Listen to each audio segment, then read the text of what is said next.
ada banyak pertanyaan yang masuk di WhatsApp kita. Silakan. Pertanyaan yang pertama, Shalom Pak Pendeta. Salam. Saya mau bertanya, apa kita berdosa jikalau kita pindah gereja? Karena ketika suami saya sakit, tidak mendapatkan pelayanan sedikit pun dari pendeta kami. Malahan ada saudara kami yang bawa pendeta mereka dari gereja lain untuk mendoakan dan melayani suami saya. Tolong diberikan jawaban yang pasti. Terima kasih Pak Pendeta. Apakah pindah gereja itu dibolehkan dengan kasus seperti yang Anda alami? Jadi menurut saya, saudara-saudara, pindah gereja itu bisa dibenarkan, bisa juga tidak, tergantung alasannya atau penyebab pindah gereja gara-gara apa. Kalau saudara pindah gereja karena kita banyak dosa, main-main dengan dosa, lalu pendeta mengingatkan, menegur, atau melalui khotbah, saudara tersinggung lalu saudara pindah, ini pindah gereja yang tidak benar. Kenapa harus pindah gereja hanya gara-gara hamba Tuhan khotbah kebenaran? Ya, itu tidak boleh. Paulus pernah bilang begini di dalam Galatia, ya. Galatia pasal 4 ayatnya yang ke 16. Apakah dengan mengatakan kebenaran kepadamu aku telah menjadi musuhmu? Ya. Seperti khotbah tadi saya harus tambahkan sedikit. Saya ingat bahwa kasih menutupi banyak sekali dosa, itu arti yang benar ialah kita tidak mengingat-ingat lagi pelanggaran orang. Sudahlah, masalah habis-habis begitu ya. Tetapi juga harus ingat bahwa kasih itu bukan berarti menutupi lalu misalnya orang bikin kesalahan lalu Anda tutup kesalahannya di pengadilan. Itu tidak dibenarkan, bukan itu. Itu justru kasih menuntut sebaliknya. Salah ya kasih tahu salah. Tapi yang dimaksudkannya kalau sudah kasih tahu salah, jangan dibongkar bangkir lagi. Atau kalau saya tahu saya punya kerabat anak perempuan ya, ponaan atau sepupu, lalu saya lihat ada laki-laki buaya mendekati dia, yang jelas-jelas ini laki-laki jahat belum bertobat, dan saya punya data yang jelas, lalu saya kasih tahu kerabat saya yang perempuan ini, ponaan atau sepupu, saya bilang hati-hati dengan itu laki-laki yang dekat-dekat kau tuh, itu ada anak di luar tuh, dia lari kasih tinggal istrinya tuh. Nah, kalau itu justru harus kasih tahu, jangan ditutupi, karena kasih menuntut kita sebaliknya.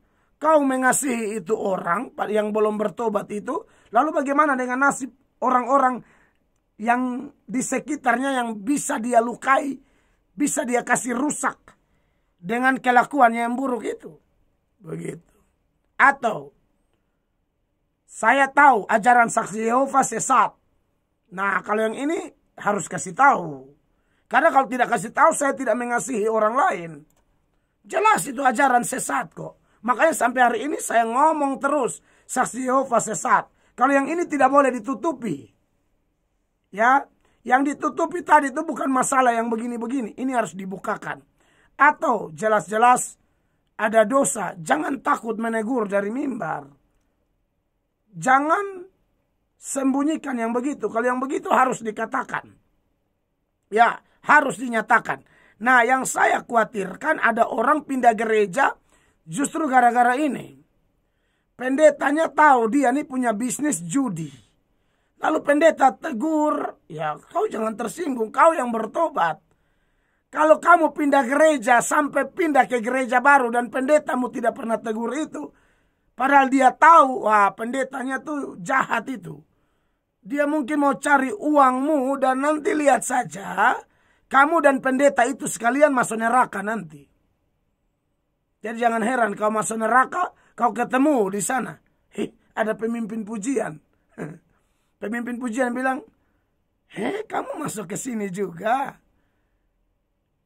Kamu bilang, apa? Kenapa tidak pemimpin pujian saja di sini? pemimpin pujian. Jangankan saya, Bapak Pendeta juga ada. Karena Bapak Pendeta sudah tahu ini penjahat, penjudi, pejina, bisnis pelacuran. Tapi pendeta tidak tegur. Nah ini bahaya. Nah kalau Anda ditegur, harusnya bertobat.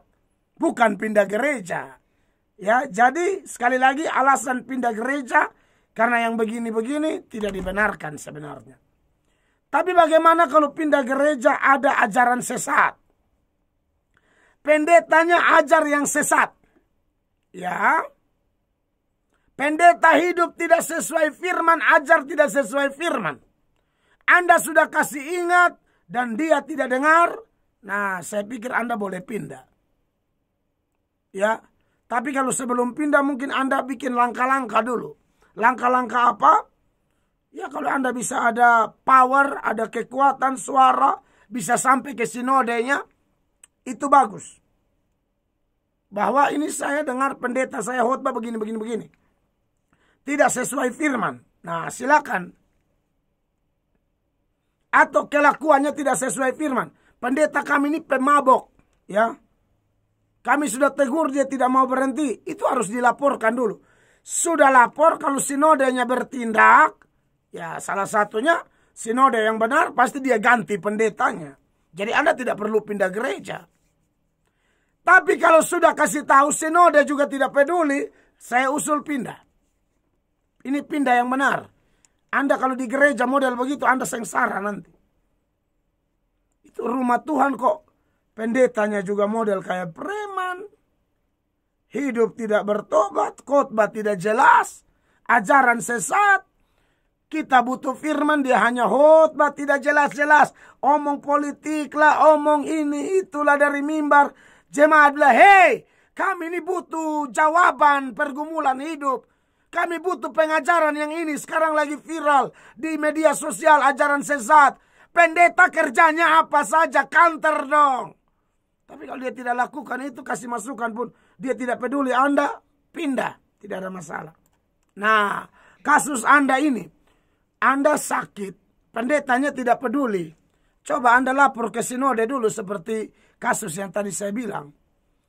Tugas pendeta itu ya melayani jemaat.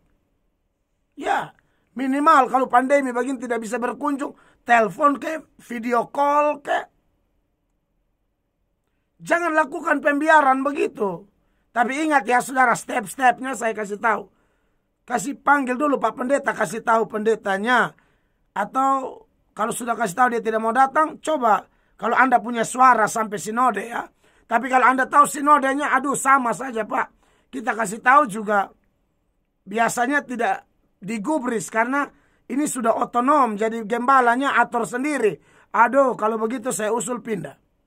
Tidak ada masalah. Pindah. Ya tapi ingat. Kalau saudara pindah jangan benci pendetanya. Lupakan sajalah. Seperti 1 Petrus 4 ayat 8 tadi. Kasih menutupi banyak sekali dosa. Ya, Anda sudah pindah ya sudah. Jangan lagi Anda pergi omong-omong di luar-luar.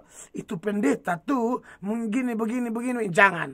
Nanti kelihatan bahwa Anda berpisah tidak baik-baik. Tidak ada masalah di Kupang nih pendeta, jemaat pindah. Tidak ada masalah, asal kita jangan kepahitan. Tidak ada masalah.